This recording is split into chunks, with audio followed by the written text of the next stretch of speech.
With that, I'm pleased to introduce Chris Ticknor, Chief Transformation Officer of the Orange County United Way, who will share how they took action in response to COVID-19 and digitized a manual process to provide financial assistance to community members in need, and what comes next as they reopen their engagement. I'm Chris Ticknor, Chief Transformation Officer for Orange County United Way. People ask, what is a transformation officer? And my answer is today industries are seeing disruption from places they least expect. New technologies are often the culprit that are accelerating these market shifts. Organizations are quickly having to transform to take advantage or find themselves antiquated. Philanthropy is not unique or immune to this challenge. Traditionally, philanthropy is clunky and burdensome. It takes a lot of effort to manage and execute. My role is to adapt the organization to be faster and more efficient, to effectively connect our donors with the beneficiaries that are most in need.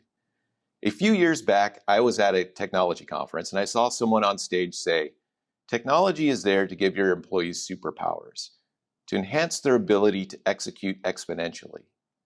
At the time, I thought this was gimmicky, but it also had me question the historical linkage of giving a person the right tool for the right job. I've seen it proved out time and time again. In a world where everything is as a service, we have a bottomless tool chest. We just have to make sure that we leverage it.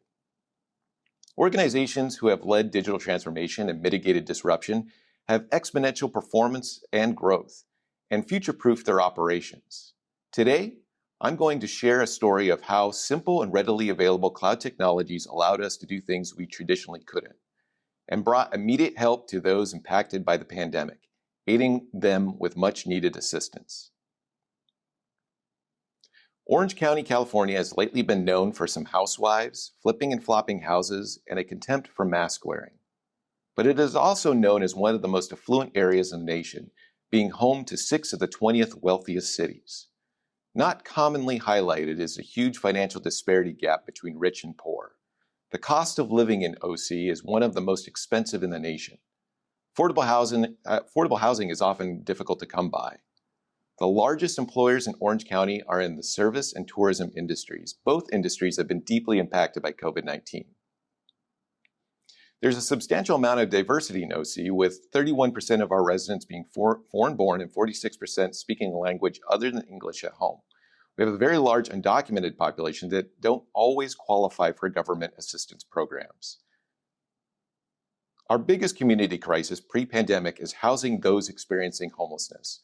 Covered in the national media, our homeless population has grown exponentially in just a few years.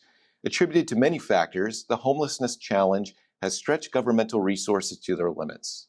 Community-focused nonprofits like Orange County United Way have stepped in to build creative solutions to solve the growing issue. Imagine you lived here all your life. You find yourself homeless, renting a motel room or elsewhere in one of the most expensive areas in the nation, fighting the uphill battle to locate a secure and stable means to get yourself back on your feet. This is difficult in normal times. Orange County United Way created a unique program working with landlords in finding sustainable housing. This program has been remarkably successful and on the path to housing some key subsets of the homelessness population, like veterans. We were introduced to Amazon Web Services, AWS, to discuss how this program might be automated, to better manage all the partner landlords and agencies, to capture all the documents required, and provide transparent evaluation to the stakeholders involved. Ultimately, leveraging technology to make something incredibly complex into something efficient and effective. We just started mapping out a solution with AWS, with our AWS contacts. Then COVID struck and an economic fallout began. Back in March, I came into the office early in the morning. I had one of our directors step into my office and close the door. She told me that one of our employees likely is to have COVID-19. The leadership team got on the phone and we sent our employees home. Most still haven't returned and won't until this crisis is over. Fortunately, this employee ended up getting a negative test result. For me personally, I realized the extent of the disruption, not just to my work, but to my family, to my wife, to my kids and their school, all of our social contacts who could now potentially be exposed. Feeling that pit in my stomach, questioning how am I going to handle this? Our organization realized this is a health crisis, But this is also has the potential to become an economic catastrophe. Layoffs and furloughs hit our services industry, and tourism basically fell off the map. Families on the edge of homelessness were pushed to the edge and over with the loss of job and ultimately income. Our undocumented population doesn't even qualify for most of the governmental stimulus that was offered early on. We needed action and needed it fast before situations become chain reactive and uncontrollable. Later on, the existing homelessness challenge could become disastrous when what services are available get inundated. Our team circled up on what we can control and where we can deliver impact. United Way isn't going to offer much help on the health challenge, but we could do something about those being upended by the economic crisis. We decided that we needed to get emergency financial relief into the community as quickly as possible to keep families in their homes or able to pay necessities like groceries for another month. Fortunately, as the pandemic hit the headlines, we had a huge upwelling of interest from our foundations, philanthropists, and corporations willing to offer financial assistance as the extent of this crisis became more apparent. Our community really rose to the call. Our biggest challenge now was how to distribute these funds into the hands of those in need and fast.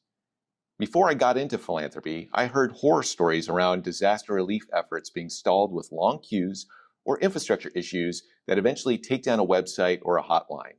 Families often left wondering if they're going to receive help. Lenders or landlords can be relentless with their pressure. In many cases, they're forced to be. Despite proposed or enacted eviction and rent moratoriums, debt is still owed to someone. Financial assistance seemed to be, to us, the best means to offer the largest impact to all those affected. The team interviewed other organizations who built similar emergency financial relief programs, and they all shared their war stories of good intentions but debatable results. We didn't want any of that. Our aim was a simple and reliable way for people to apply. In somewhat of a contradiction to my framing, a low-tech or rather lower-tech manner, meaning we still needed a call center to be the first point of contact and initiate the qualifying for this program. This would help us with gaining access to the application and make sure it doesn't become overwhelmed with unqualified individuals. We had to take advantage of utilizing our 211 call center. 211 is a hotline for assistance in offering social services guidance and also a bellwether for issues in our community. As soon as things started shutting down, our local 211 center started to be inundated with inquiries about financial relief and had nowhere to send these individuals. They needed help with somewhere to direct this traffic. We had to be conscious of a way to throttle the volume of calls and make it simple enough that the center isn't managing a whole new operation. Their ability to adapt and assist was minimal, but essential. Further complicating things, but not unique in philanthropy, is the issue of how to get designated funds to the funders' designated targets. To explain this further, some funders have specific interests around helping specific subsets of our population, whether that's a certain city or area. Remember, OC is comprised of over 34 different cities. Documented or undocumented population, our veterans versus non-veterans, we had to be very surgical in our approach. Lastly, our funders expect results near real time to ensure that their donation is making an impact. They needed this data fast to satisfy their organization's contribution to relief in a quickly evolving crisis. Wrapping together, we needed a tool to manage the application to approval to fund process that would not inundate our call center system or create lengthy queue times and would allow financial relief to arrive in a timely manner to those who need it the most. And that tool had to be ready yesterday. Realizing that this was a tall order and we didn't have the internal skills to build such a solution to fit the scale of these challenges, we were lost. Then by luck, our contact at AWS, who was engaged with us on the homeless initiative, asked us, are we doing anything for this pandemic? And if so, can we help? We connected with the AWS ProServe team and we dove head in. Our ideas were mapped out on how the program would function. It all starts with a caller calling our 211 call center. They are identified as a possible candidate for the program. If they qualify, they are placed into an open appointment slot that is part of a predetermined weekly queue of appointments. The amount of appointments made available correlates to the amount of funds we had ready for distribution. At the appointments, the caller connects with a rep who has specific questions on demographics and their employment history. These questions are specific to our funders' designations.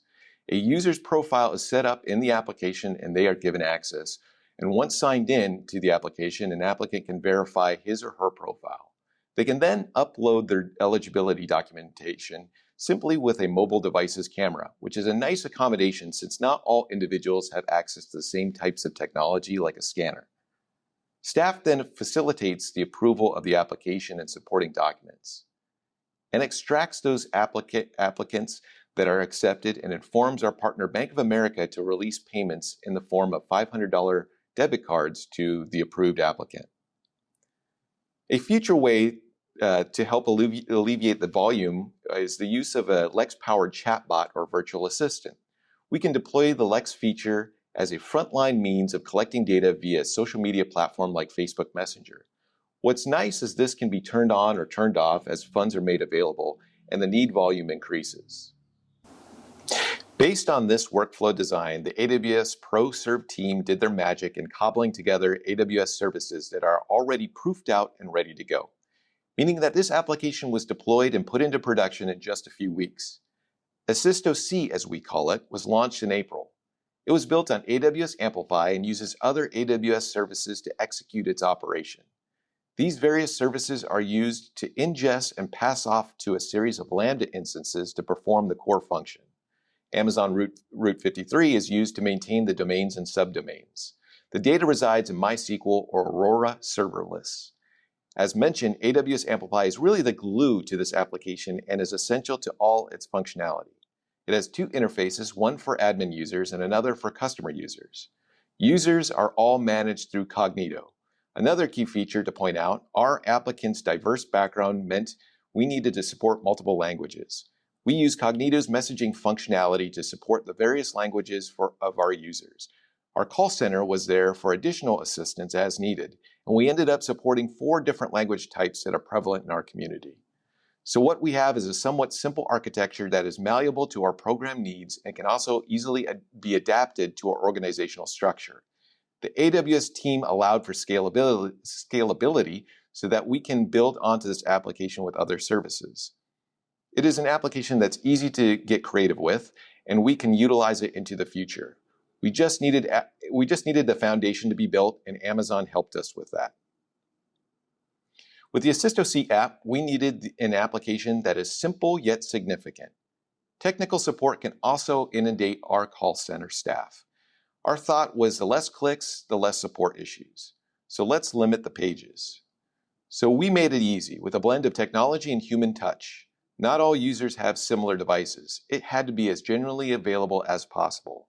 We thought the best way to do this was as a responsive web app, so most devices could function. The use of a mobile device's camera is essential to upload the critical personal verification documentation needed for the approval. Mentioned earlier, we needed to take a scalpel-like approach to how we distribute funds. This is based on our donors' requests, whether that's a certain population or to a certain city or area. To manage this, we use Amazon QuickSight. Amazon QuickSight offers all the relevant data we need in near real time. We can use dashboards to closely monitor our program's progress and funds disbursement. And we can pull reports to demonstrate the impact to vested donors, ensuring their trust in us as stewards of their funds. Our results from April to September 1st, we helped over 5,000 families in Orange County receive $500 debit cards, meaning another month they can pay rent or purchase essential items like groceries. We have to give a big thank you to AWS for bringing their expertise to help us help the community and help so many families in need receive emergency financial relief funds in near record time. We have cards issued in less than a week after their initial application. And this doesn't stop here. The needs just continue, and so does the application. We helped people like U.S. Navy veteran Jerry V., who wrote us this message. To whom it may concern, my name is Jerry. I was totally devastated by the recent pandemic. I just got a new job 4 weeks before being laid off because of COVID-19. My company is a smaller company and couldn't keep paying us through the ordeal. This left me with only a few dollars in my pocket and rent due, $800 and no way to pay. The South County Outreach reached out to me and said I might be able to qualify for some assistance from the United Way in the form of $500 for rent. Yes, I was so excited. A few days later, I got the good news that I was able to pay my rent. It was quick and easy in such a stressful time. Thank you all, and God bless. We're finding so many ways in which we can repurpose this application. We recently partnered with an AWS systems integrator to leverage the application for various programs we have in our community. We are continuing the discussion about the homelessness initiative, and coincidentally, this application may serve as a solution in this area, meaning our relationship with AWS has gone full circle and they're already helping us tackle another huge community issue. Financial security is another big challenge, and we intend to use the application to connect the most vulnerable to resources that can help with guidance and assistance. Lastly, scaling this solution with more communities is of huge interest to us. We want to spread the success and make it as easier for those to receive assistance, but also those that are trying to assist. We're looking to develop a multi-tenant instance so that we can scale together. AWS helped us to take a gigantic leap forward with some creative digital disruption and be able to react to a pandemic crisis. Let's do more of that. Imagine the uses in your community. The quick action to pair solution against crisis. Let's serve more, create bigger impact in the communities in which we live and work. Please reach out to me. I would love to connect on all the ways to make this application serve a positive impact and assist in the challenges we face.